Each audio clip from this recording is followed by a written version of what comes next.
By the summer of 1943, the war was no longer going the Führer's way. The Allied partnership was beginning to bear fruit. Stalin had demanded of Roosevelt and Churchill that a second front be launched to reduce the pressure on his hard-pressed eastern armies. In spite of strong opposition from the Americans, the British Prime Minister prevailed in his demands to launch an assault on Italy in 1943 rather than France. The plan was to blow away Mussolini's House of Straw and attack the Reich across the Alps. Churchill believed that the war could be over by 1944, but Hitler had other ideas.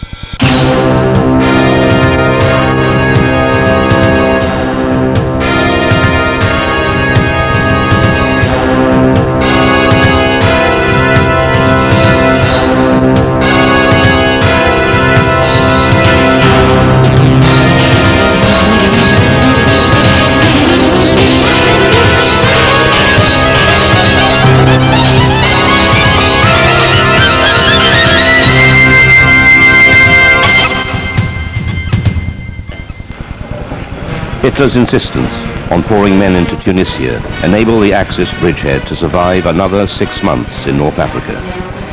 But its fall was inevitable once the US Army was ashore in strength and the British Eighth Army had advanced across Libya. Hitler assumed that the Allies would follow up their victory with an immediate assault on his Italian ally. But the attack did not come, as the Allies debated at length over what to do next. The US Army wanted to land in Western Europe. They and the Russians demanded a second front in 1943. The British insisted on attacking Italy. The British argued that the Italian army would disintegrate if the Allies landed. Germany would be compelled to divert men and resources to defend Italy, forces that would otherwise be fighting in Russia or preparing to resist the eventual Allied landings in France. And the British genuinely doubted the ability of the Western Allies to take on the Germans in 1943. Subsequent events suggest that their misgivings were justified. Italy had always been a reluctant German ally. In the First World War, she had fought against the Central Powers. The experience of 1940-42 hardened Italian attitudes. Mussolini's war had led to the loss of Italy's African colonies and destruction of the Italian Eighth Army alongside the German Sixth Army during the Stalingrad campaign. Occupation duties had highlighted the differences between the Italians and Germans. Nazi demands for the deportation of Greek and Yugoslavian Jews to the extermination camps confirmed to many Italians that their allies were barbarians. Only Mussolini and a diminishing band of die-hard fascists still believed in his new Roman Empire. Most ordinary people and the military high command recognized that it was time to break with the Nazis. Doubts over Italy and fear of an Allied assault across the Channel left Hitler anxious over his planned summer offensive in Russia. To guard against unpleasant surprises south of the Alps, Hitler sent General Rommel to Italy, where he was tasked with contingency planning in case of Italian defection. Hitler was all too aware that Italian public opinion was turning against the fascists, and Mussolini might well be ousted. In such an event, the German armies were poised to disarm the Italian army and occupy the whole of the mainland. But where were the Allies going to land? Opinions within the German High Command were greatly divided. Berlin's indecision was increased by a successful Allied deception operation, which persuaded German intelligence that there would be an attack on Sardinia or on Greece. Acting on this suspicion, the High Command spread Axis forces thinly all through the Mediterranean theater. On paper, the Axis forces in Sicily were strong.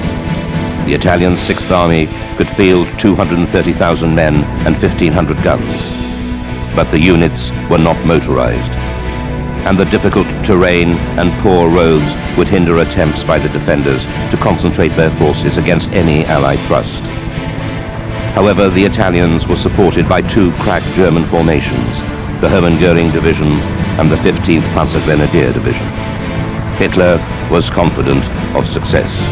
He felt that the Allies had virtually thrown away the war in the Mediterranean by neglecting to attack Sicily directly after their landings in North Africa. In stark contrast to the Führer's optimism, the prevailing view at German Army HQ was that it was only a matter of time before Sicily would have to be given up. There were too few German troops on the island. The Italian defenders were of extremely poor quality, and the Luftwaffe was in very bad shape.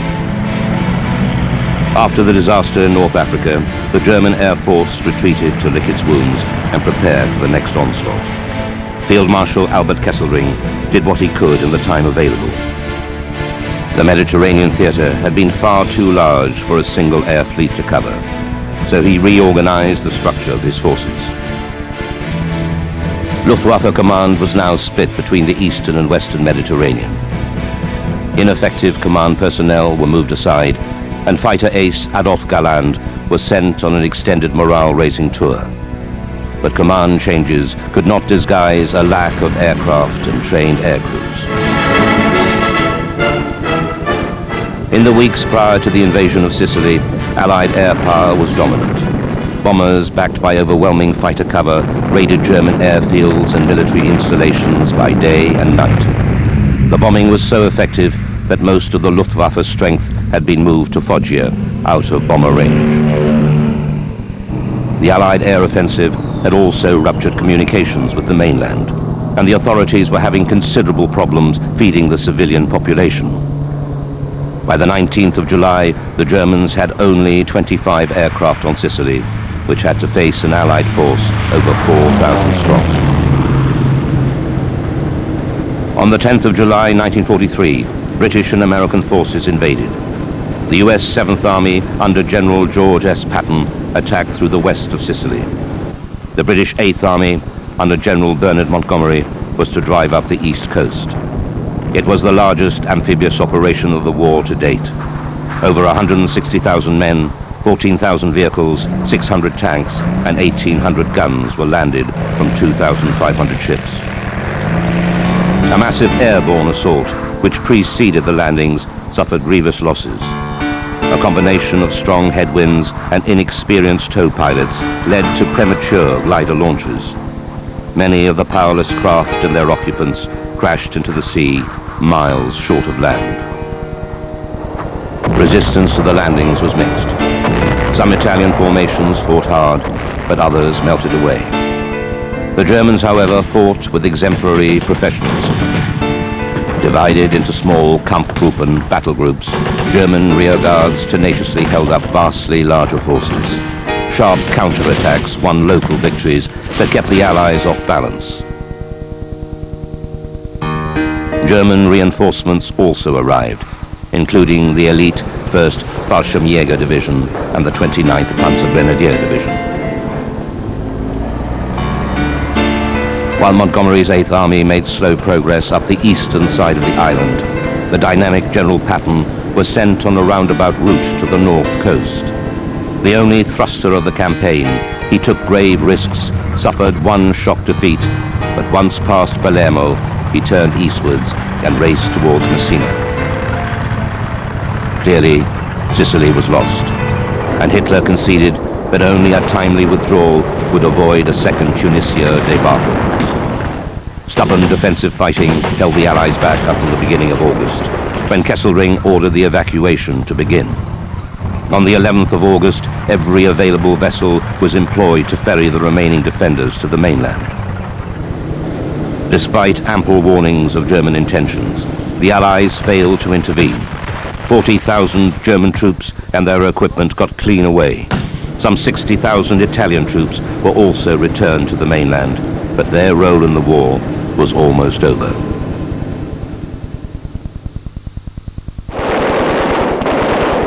The Luftwaffe had not been so fortunate. By the time Patton entered Messina, hours before Montgomery, Germany had only 625 aircraft in the entire Mediterranean theater. At this point, the Germans gave up the fight against Allied air superiority. From now onwards, the Luftwaffe in Italy would be a shadow of its former self. Fortunately for the Wehrmacht, the defensive operations at which Kesselring's ground forces excelled had much less need for extensive air cover. The Italian people had never been enthusiastic about the war. From the start, Their forces had been fighting with inadequate weapons against an enemy they did not hate, and yoked to an ally for whom they felt no particular affection. By the time that Tunis fell, they knew that the best they could hope for was defeat at the hands of a kindly enemy. At worst, they faced the total devastation of their country. Mussolini now became a figure of hatred. Two factions within the Italian Fascist Party plotted his overthrow, though both intended to fight on. More serious opposition came from the king and a cabal of military officers who wanted either neutrality or to change sides. Mussolini had been to see Hitler straight after the invasion of Sicily, and he had been urged by his confederates to tell the Führer that Italy wanted to make a separate peace with the Allies. As usual, during the 3-hour meeting, Hitler totally dominated all debate, and Mussolini, browbeaten, never raised the subject. The die was cast. The Fascist Grand Council, which had not met since 1939, was convened on the 24th of July. A motion against Mussolini was carried by 19 votes to 8. The dictator was arrested in the name of King Victor Emmanuel, and Marshal Pietro Badoglio was appointed head of a new government. The fascist regime that had dominated Italy for 20 years evaporated overnight. Badoglio assured the Germans that Italy would remain faithful. But just in case he was lying, Rommel's Operation Alaric, named after the Gothic king who sacked Rome, was ready to be implemented. Pressed by the British and Americans to surrender immediately, the Italian leaders prevaricated, giving the Germans time to transfer additional troops to Italy. Far away on the Eastern Front, the Battle of Kursk had begun badly for Germany. Its continuation was already in doubt when news reached Hitler's headquarters that the Allies were ashore in Sicily. The cancellation of Operation Citadel on the 13th of July enabled some units to be withdrawn from the east, including the 1st SS Panzer Corps, which traveled by train to northern Italy. The Allies wanted Italy to cooperate in her surrender. They demanded that the Italian fleet sail to Malta and that Italian army units support an airborne drop on Rome. Finally, weary of Badoglio's maneuverings, the Allies conducted an amphibious assault at Salerno, south of Naples, on the 9th of September. At the same time, Montgomery blasted his way across the Straits of Messina to arrive at the toe of Italy. As naval units ferried British airborne troops to seize the naval base of Taranto, Italy belatedly surrendered.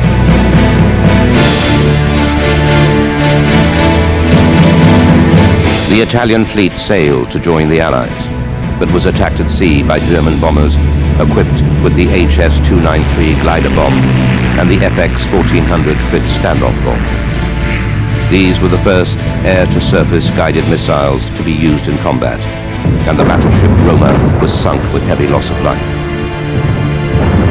Some Italian troops were able to surrender to the Allies, but although their leaders slipped away to comfortable exile, the surrender was a disaster for most ordinary soldiers.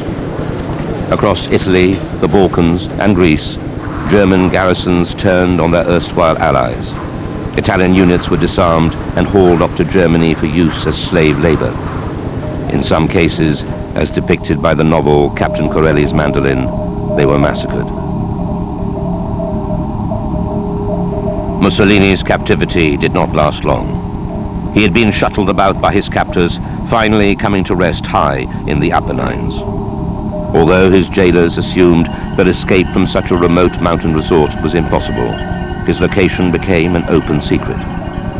On the 8th of September, SS Sturmbannführer Otto Skorzeny and a crack team of paratroops spirited Mussolini from Gran Sasso in a daring glider assault. Il Duce was then set up by the Führer to preside over his short-lived fascist republic in Salo in northern Italy. The Salerno landing seemed to go well at first. British commandos and US Rangers seized Salerno, while the British advanced a few kilometers inland to occupy the airfield at Montecorvino. On the southern bank of the Selle, two inexperienced US infantry divisions occupied a beachhead some 5 kilometers deep and 15 kilometers across. The only forces available to the Germans for immediate defense of the area were regimental-sized Kampfgruppen formed from the 16th Panzer Division. These held up the Allied advance just as they had in Sicily. German rearguards fought so hard that they seemed much stronger than they were, while the slightest tactical error by an Allied battalion was punished by a ferocious local counterattack. As a result, the inexperienced Texas National Guardsmen of the U.S. 36th Infantry Division came badly unstuck, but so too did several British county regiments. Sluggish Allied progress on the ground was matched by equally torpid generalship. The Allies failed to expand or reinforce their beachhead, while the Germans rushed in every available mechanized formation they could scrape together. Despite frequent air attacks that necessitated night marches and a gasoline shortage that was never fully overcome, within a week of the landing, the Germans had 6 Panzer or Panzergrenadier divisions opposing 4 Allied infantry divisions. On the 12th of September, they commenced an all-out attack, supported by strong Luftwaffe elements. FW-190 fighter bombers operated effectively against shipping and landing craft. The long-range bomber force also revived, and their presence over the beachhead during the second week of August was the Luftwaffe's strongest display of force since the attacks on Malta in 1942.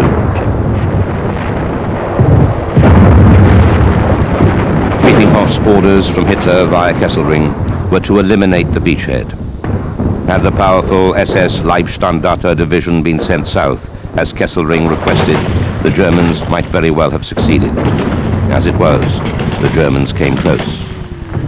General Mark Clark, commander of the Allied Fifth Army, had his eyes on Rome until panic-stricken soldiers appeared at the water's edge. The Germans were rumored to be just behind them. That night, Clark issued a warning order to the fleet offshore: prepare for evacuation. The US divisions were driven back, but held on short of the beach. The 2 British divisions held where they were, their core artillery supplemented by naval bombardment. All eyes turned south to Calabria, where Montgomery's 8th Army was making an extraordinarily leisurely promenade up the coast. Even the prickly field marshal's greatest admirers have not troubled to defend Montgomery from the accusation that he tarried deliberately. He loathed Americans in general, and Clark in particular. He wanted to be called to ride to the rescue, but Montgomery's ponderous advance failed to pick up speed, even as German battle groups cut and slashed at the Fifth Army. The US 82nd Airborne Division had been held in reserve to land near Rome and seize the Italian capital. Instead, it was flown into the Salerno beachhead once the British had driven back the German assault and secured Montecorvino airfield. Lavish air support and continued shore bombardment missions by the warships offshore helped sustain the battered defenders. Vietinghoff knew he could only delay the inevitable, and Kesselring recognized that to persist with the attacks risked defeat. On the 16th of September, the Germans withdrew into the surrounding mountains as suddenly as they had come. The same day, US patrols in the south encountered elements of the British 8th Army. While the Allied commanders indulged in such point scoring, the Germans pulled back north of Naples, which rose in revolt on the 27th of September, even before the Allies entered the city. The city was occupied on the 1st of October, as was the important airfield of Foggia. This gain would bring Allied bombers within range of the Balkans, northern Italy, and the southern flank of the Reich.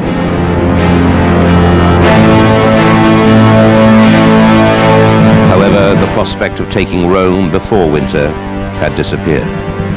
Field Marshal Kesselring toured the likely front line in person, impressing on every man the necessity of holding the Allies as far south as possible.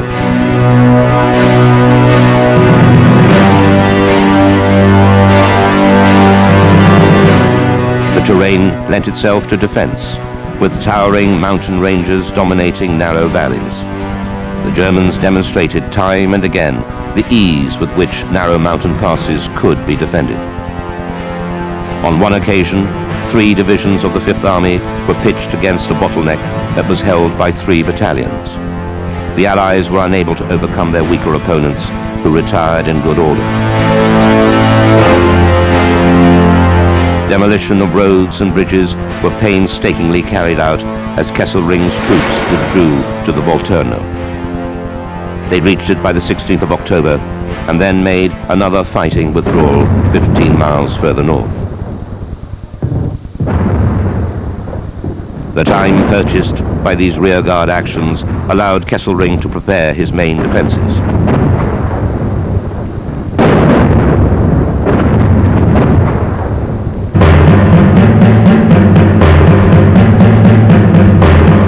From the east to the west coast of Italy, the Germans dug in, building an awesome barrier known as the Gustav Line. It utilized some of the most powerful defensive features that nature could supply, and created a major obstacle to the Allied armies driving north through Italy in the winter of 1943. In only one place was there even a remote chance of breaking through, and that was at Cassino in the Liri Valley. Even here, the town was protected by an artificially swollen river and by numerous fortified positions. It was overlooked by a hill crowned by an ancient Benedictine monastery, which formed a natural observation post overlooking the country for many miles around. Such was the strength of the Gustav Line, that even this best chance of Allied success was a veritable fortress for the defense. If the strength of the defenses was not enough, the Allies also had to attack in the middle of the Italian winter. Winter in central Italy is a cold season of rains and poor visibility, so the Allies had also to contend with the elements.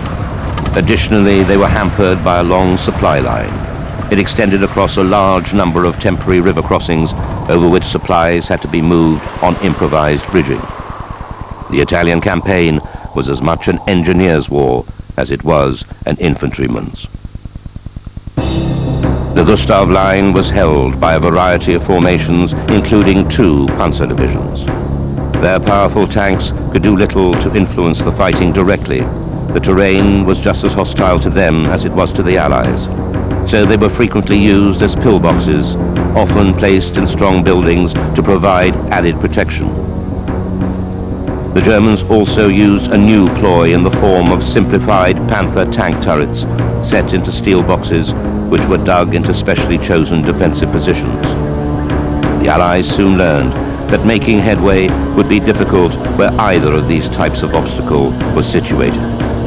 Prominent in the German defense of Cassino was the Luftwaffe's 1st Parachute Division, fighting on the ground as elite light infantry, as they had done since the invasion of Crete in 1941. The first attacks were launched in January and February 1944. The Allies found themselves attempting to advance directly into a well-organized and stubborn defense. A direct frontal attack across the Liri by an American force in brigade strength turned into a major military disaster. And even when they managed to cross elsewhere, the Allies found themselves faced with an almost sheer climb to the crest of Monte Cassino. While the attack on Cassino stalled, General Clark attempted to outflank the German defenses through an amphibious assault on the Bay of Anzio. He bargained that if surprise could be achieved and time given for a really powerful force to be landed to the rear of the German lines, the Allies would be able to break out rapidly and smash their way clean across the western half of the peninsula. On the afternoon of the 21st of January 1944, 243 ships of all sizes sailed from the Bay of Naples and under clear skies made for the beaches on each side of Anzio and neighboring Nettuno. Allied aircraft had pounded German airfields for days, keeping the Luftwaffe on the ground, while naval gunfire kept Kesselring's attention and those of his subordinate commanders elsewhere. To everybody's astonishment, there was no sign of German opposition. By the evening of the 22nd of January, 90% of the assault force, some 45,000 men and 3,000 vehicles, were ashore. British units on the left held the line of the River Moletta, while American units on the right took up positions along the line of the Mussolini Canal. Hardly a man had been lost, and those had been casualties of mines or accidents. To those poised and ready for the breakout, it seemed that first the Auburn Hills and then Rome were theirs for the taking. Unfortunately, the Allies were led by the wrong men. Mark Clark was still cautious after the bitterness of the Salerno battle, and Major General John P. Lucas, commanding 6th Corps on the ground at Anzio, was neither enthusiastic about the project nor, it seems, about anything else. On his 54th birthday that month, he wrote, "The tension in a battle like this is terrible. Who the hell would be a general?" This was no man to direct an operation which depended upon imagination, eagerness, and a willingness to take risks. As a result, when the forward units had reached their first objectives, they were told not to advance further, but to await consolidation. And consolidation certainly took place. By the 28th of January, over 70,000 men were in the beachhead, together with 27,000 tons of stores, 508 guns, and 237 tanks. They were aching to be released, but no orders to move out and begin the rampage had been issued. In fact, they had orders to do nothing but await an enemy attack. Against so expert and imaginative an enemy as Kesselring and the men under his command, this was courting disaster. The landing had taken the German command completely by surprise, and shock did overwhelm them for a few hours. But though surprise remained, the shock soon gave way to professional contempt for the lamentable waste of opportunity by the Allied commanders. Very quickly, Panzer and Panzergrenadier divisions were moved into place to put a band of steel around the beachhead. Within a week, 8 German divisions had been concentrated at Anzio, and their artillery was shelling the entire area. The stage was set for one of the most bloody battles of the war. In a rallying speech to his troops before the battle, Hitler proclaimed, "The Army, the Air Force, and the Navy must be imbued with a fanatical determination to come out victorious from this battle, to hang on until the last enemy soldier has been exterminated or driven back into the sea." The operation to drive the enemy into the sea was entrusted to the 76th Panzer Corps. Fortunately for the Allies, Hitler took personal control of the operation. He ordered German forces to concentrate on a front no more than 4 miles across. The resulting mass of men and material was a sitting duck for the US Army Air Force, which swept the understrength Luftwaffe from the skies and then went on to drop 1,000 tons of bombs on the German assembly areas.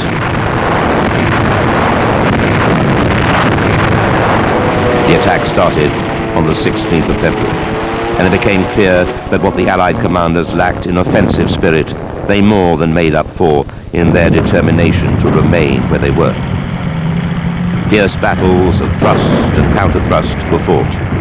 At one moment, a German penetration seemed likely to reach the beaches and cut the beachhead in two, but a desperate Allied counterattack halted the drive. During the next few days, the German offensive was thrown back to its starting point. Even though both sides soon accepted that the battle had become a stalemate, the bitter fighting went on day after day, and the weather made conditions worse. The German artillery continued to pound the defenders, using observation posts up in the Laziali hills. 2 huge 28-centimeter K5E railway guns played particular havoc. Known to Allied troops as Anzio Annie, since they did not realize that there was more than one gun, the massive artillery pieces hurled 255-kilogram shells into Anzio from the Auburn Hills, 32 kilometers away. Allied planes were unable to silence them, since as soon as they fired, the guns withdrew into a railway tunnel near Castel Gandolfo. At sea, the Allies lost 3 destroyers and the light cruisers Spartan and Penelope to German glide bombs and human torpedoes, the latter making their first appearance with the Kriegsmarine. Something of a lull began in early March, but for the rest of that month, through April and most of May, a grim war of attrition was fought out. reminiscent of battles on the Western Front in 1917. In no way can the Anzio landings be presented as an Allied success. Churchill probably summed it up best. He thought, we had hurled a wild cat ashore. All we got was a stranded whale. Back at the Gustav Line, the Germans found themselves the subject of renewed interest. The town of Cassino was now mostly defended by paratroopers who were in the thick of the fighting during the second battle, which opened in mid-February. This started with a controversial attack on the monastery itself. The Germans had already removed the majority of the abbey's treasures, taking them for safekeeping to Castel Sant'Angelo in Rome. The abbot too had been taken to safety and spent the remainder of the war in Vatican City, whose ambiguous attitude towards the German occupation forces guaranteed its neutrality. In spite of General Clark's protests, 3 waves of bombers attacked Monastery Hill on the morning of the 15th of February. The ancient abbey of St. Benedict was utterly destroyed, as 229 bombers dropped 453 tons of high explosive and incendiaries. The official Allied justification for the bombing of the monastery was that the Germans had been using it for the dual purposes of an arsenal and artillery observation post. Unfortunately for the Allies, this proved to be a major mistake, for all it achieved was to turn the monastery from a strong position into an impregnable fortress. The German paratroops promptly moved into the debris, which they found to be an ideal defensive position, and there they remained. The rest of the battle evolved into a fierce round of infantry attacks met with strong defensive fire. In some cases, attackers and defenders got close enough for hand-to-hand combat. What Allied advances were made were later lost in the inevitable German counterattacks. A pause in the fighting ensued, mainly imposed by the weather, which changed from bad to worse. The third battle started on March the 15th, with a major aerial attack on the town of Cassino itself. In this bombing attack, every structure in the town was either demolished or damaged in some way, and the waiting attackers believed that no one could be left alive in the inferno. But, as is often the case, many of the defenders did survive, and these also endured the artillery bombardment that followed the bombers. The Allied troops following up the barrage encountered fierce resistance, whether stumbling over the rubble in the ruins of Cassino or trying to scale the heights of the monastery above it. They were up against the 1st Parachute Division, an elite unit ably led by Lieutenant General Richard Heydrich. The defenders made excellent use of concealed mines and booby traps, and also had support from a battery of naval Werfer. The Germans managed to put up their usual spirited defense and delayed the bulk of the Allied attacks, apart from one small operation in which Castle Hill was taken. This was directly under Monastery Hill, and the Germans made repeated attempts to retake the position together with the old castle on the summit. They were held off in some of the most ferocious fighting of the war, but at a fearful cost. For the first time, the Allies attempted to use tanks at Cassino. The Shermans and Stuarts of the 2nd New Zealand Division managed to find a way through the rubble of the town itself and started to climb towards the summit. They could not get far without infantry support and had to turn back, but their advance allowed the Allies a foothold on Monte Cassino Ridge. Further inland, General Alphonse Juin's French Corps were making steady but unspectacular progress through the mountains, using time-honored tactics and mule-carried supplies. The third Battle of Cassino eventually came to a halt on the 23rd of March. Once again, the defense had held. By now, British and American commanders knew that the only way the Allies could really force a passage was to mass at one point and ram their way through.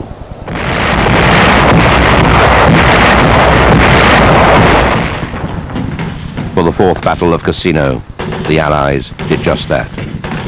When the attack started in early May, it was made in divisional strength in place of the brigade-sized grouping that had been used earlier. Winter was long past, and the infantry moved forward into the dust of an Italian summer. As usual, the attack was launched with massed artillery fire. As usual, the Germans fought back stubbornly. But this time, the Allies were attacking in overwhelming strength. The opening barrage was provided by more than 1,600 guns. In the mountains, the French broke through the German defenses, and at Cassino itself, the Polish Second Corps surged forward to take the monastery. With the monastery taken, the whole of the Gustav line was penetrated. For the old military adage that a mountain line is turned once it is penetrated at any point was just as true for the Gustav line as for any other.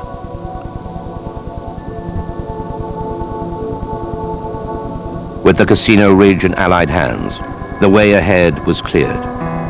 From the 19th of May onwards, the Allies could once more resume their advance, and on the 25th of May, 4 months after the original Anzio landings, patrols from the beachhead met up with troops pushing through the Gustav line north of Terracina. The road to Rome was open.